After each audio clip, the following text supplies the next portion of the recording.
La mise à jour DYDX Unlimited vient de sortir, et il y a plein de nouveautés passionnantes à découvrir. Pour rappel, DYDX est une plateforme de trading décentralisée qui garantit la pleine possession de ses actifs. Accessible sans KYC, DYDX est la seule plateforme de trading complètement décentralisée actuellement sur le marché. De la gouvernance au consensus, en passant par le carnet d'ordre, l'oracle et l'exécution des transactions, l'ensemble du processus est décentralisé par les validateurs de DYDX, qui sont rémunérés avec 100% des frais générés par l'AppChain. L'autonomie et la maturité du protocole de DYDX ont des années d'avance sur ses concurrents. DYDX est la seule plateforme de trading sérieuse à avoir une application mobile, avec des volumes de trading élevés et un nombre d'utilisateurs très développé. Étant moi-même utilisateur de cette application, je vais vous présenter un tutoriel complet et vous parler des incroyables nouvelles fonctionnalités de la mise à jour DYDX Unlimited. C'est parti! Pour les nouveaux utilisateurs, je vais rapidement vous expliquer comment déposer des fonds et passer vos premiers trades. Pour ceux qui connaissent déjà la plateforme, vous pouvez directement passer aux nouvelles fonctionnalités de la mise à jour Unlimited, en cliquant ici sur la timeline. Pour commencer, on va connecter le wallet sur lequel on a les fonds. Que tes fonds soient sur MetaMask, Phantom ou Keplr, tu peux les déposer sur DYDX. Je vais te montrer comment ramener tes fonds s'ils sont sur Keplr ou sur MetaMask. Je commence avec Keplr parce que c'est 10 fois plus simple et rapide. Et j'abuse pas, vous allez voir. Regarde, top chrono. Je choisis le wallet Keplr, puis tu vas sur l'onglet Portfolio, tu cliques sur Déposer en bas à gauche. Tu as 3 réseaux de dépôt disponibles. Si tes fonds sont sur Osmosis, Neutron ou Noble, tu peux directement déposer tes fonds sur DYDX. Dans mon cas, ils sont sur Osmosis. Par contre, sur ces 3 réseaux, le seul token disponible au dépôt, c'est de l'USDC. Tu rentres le montant.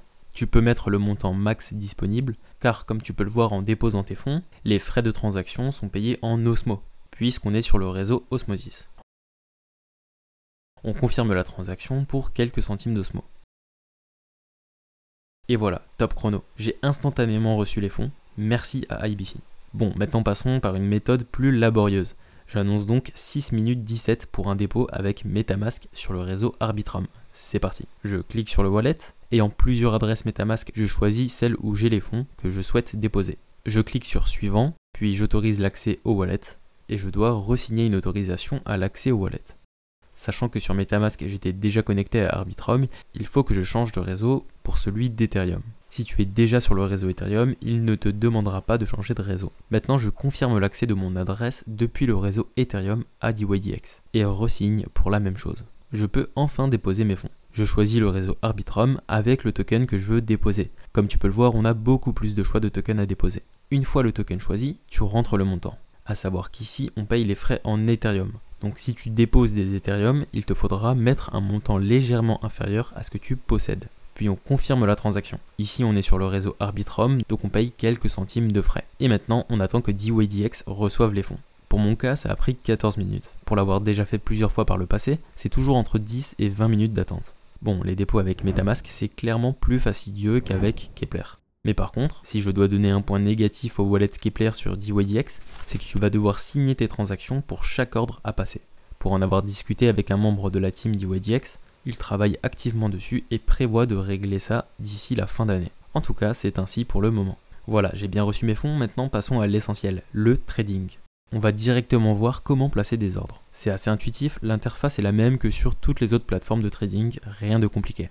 En gros, tu retrouves les mêmes interfaces graphiques que TradingView. Les paires de trading sont en haut à gauche, à droite tu retrouves le panneau pour passer tes ordres. Et en bas tu auras tes positions en cours, tes ordres et ton historique. Maintenant, pour prendre une position, tu commences par choisir la paire à trader ici. Beaucoup de paires ont été ajoutées ces derniers mois, et il en reste encore beaucoup à venir. Donc si tu cherches une crypto à trader, tu devrais pouvoir la trouver. Ou alors elle sera prochainement disponible grâce au Permissionless Market Listing, dont nous parlerons juste après. Disons que tu veux trader de l'Ethereum. Tu peux acheter ou vendre, puis choisir si tu souhaites acheter à un prix précis ou directement au prix du marché. Pour acheter directement au prix du marché, sélectionnez Market, indique le montant et passe l'ordre. Tu peux voir graphiquement et dans l'onglet Position que ta transaction a bien été prise au prix du marché avec le montant donné. Maintenant, tu peux définir un stop ou un take profit, TP, c'est-à-dire un ordre de clôture de position pour réaliser un profit ou limiter une perte. Pour ce qui est du take profit, TP, ce prix doit être au-dessus de ta position si tu as pris un long, un achat. Si tu essayes de le mettre en dessous, cela ne fonctionnera pas. Une fois que le prix du marché atteindra ce niveau, la position sera fermée automatiquement pour réaliser les profits. Par exemple, tu aurais acheté à 2642,6 $ et revendu à 2680 $, avec 0,01 Ethereum, ce qui te fait un gain de 40 centimes de dollar. Pour ce qui est du stop loss, indique le montant auquel tu veux que le marché clôture ta position pour te protéger d'une trop grande perte si le prix va dans le sens inverse souhaité. Là aussi, tu vois le montant que tu risques de perdre si ton stop est déclenché.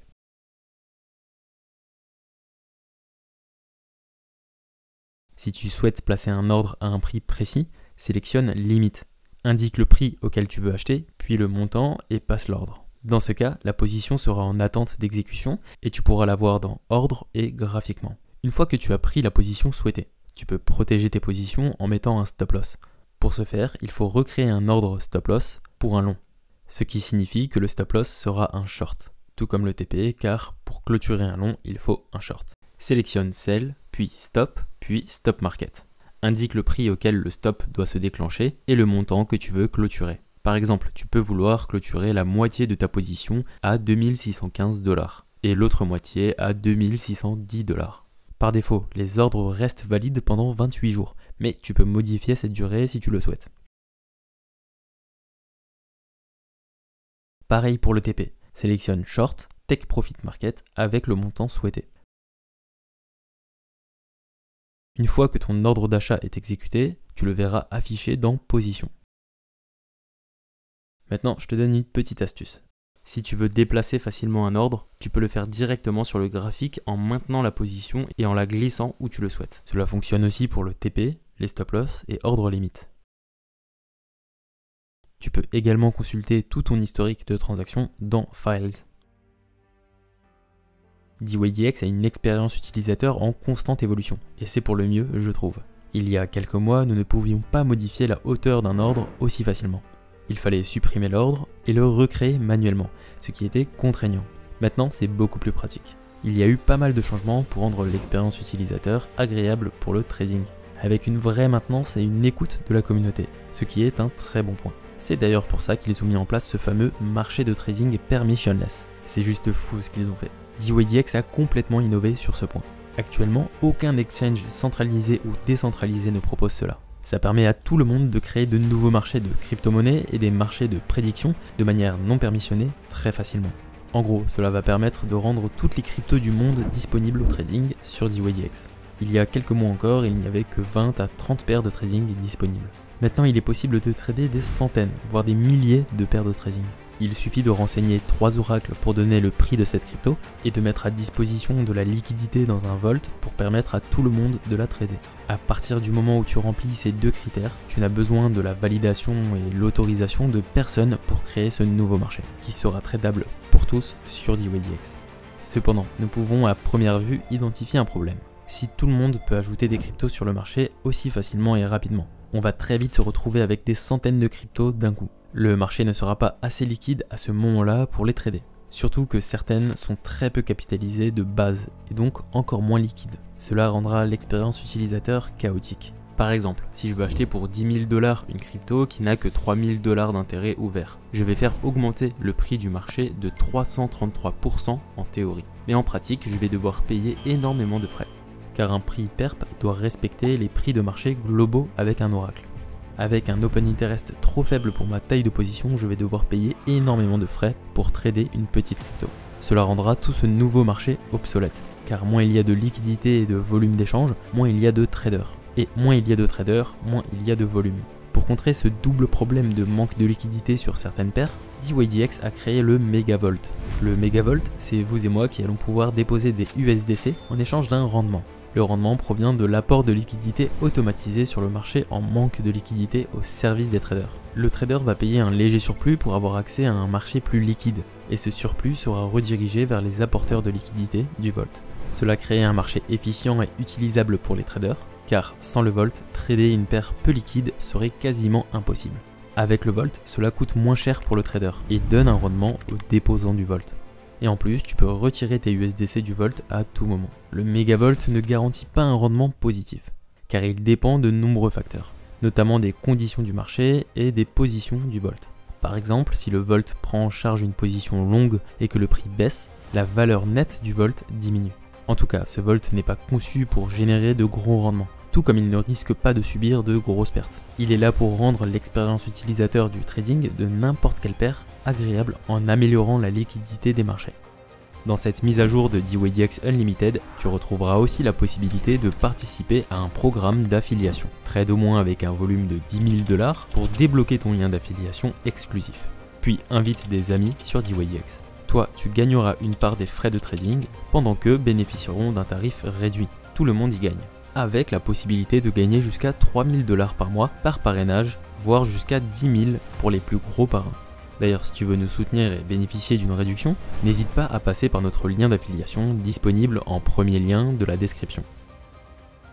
Avec l'ajout du Permissionless Market Listing, les marchés de prédiction s'ouvriront à DYDX, le marché prédictif le plus connu étant Polymarket. Il est déjà possible d'importer tous les marchés de prédiction de Polymarket sur DYDX avec pour oracle de prix celui de Polymarket. Avec le Permissionless Market Listing, des marchés prédictifs exclusifs à DYDX vont émerger. Les marchés prédictifs représentant un gros marché avec plusieurs milliards de volumes qui ne cessent de croître. On pourra parier sur le résultat de l'élection américaine, sur le résultat d'un match de foot, sur un record de chaleur mondiale au mois de septembre, etc. Là encore, on aura un marché complètement permissionless avec une valeur ajoutée par rapport à Polymarket, notamment avec ce contrat perpétuel qui permet de parier avec un levier x20. Et il est aussi possible de prendre un profit et de mettre un stop avant la réalisation de la prédiction. Sur DYDX, nous sommes qu'à l'aube de ce nouveau marché prédictif. Nous verrons de plus en plus de paris se faire au fur et à mesure que cette fonctionnalité se popularise. J'ai hâte de voir les volumes tradés sur ces nouveaux produits et leur impact sur les frais générés pour DYDX. Passons aux autres onglets. Dans Portfolio, tu peux voir le montant de ton portefeuille ainsi que ses fluctuations. Tu auras aussi une vue générale sur toutes tes positions et ton pouvoir d'achat restant. C'est ici que tu peux déposer, envoyer tes fonds. Dans Transfert, tu peux transférer tes DYDX. Ce sont les DYDX que tu as gagnés en tradant. DYDX incite les traders pour avoir apporté du volume d'échange sur leur plateforme. Une partie de ces frais de trading sont réservés en DYDX. Tu peux choisir de les vendre en les transférant vers un exchange ou un autre wallet, ou tu peux les staker pour toucher un rendement dessus, en USDC, provenant des bénéfices de la blockchain et application DYDX.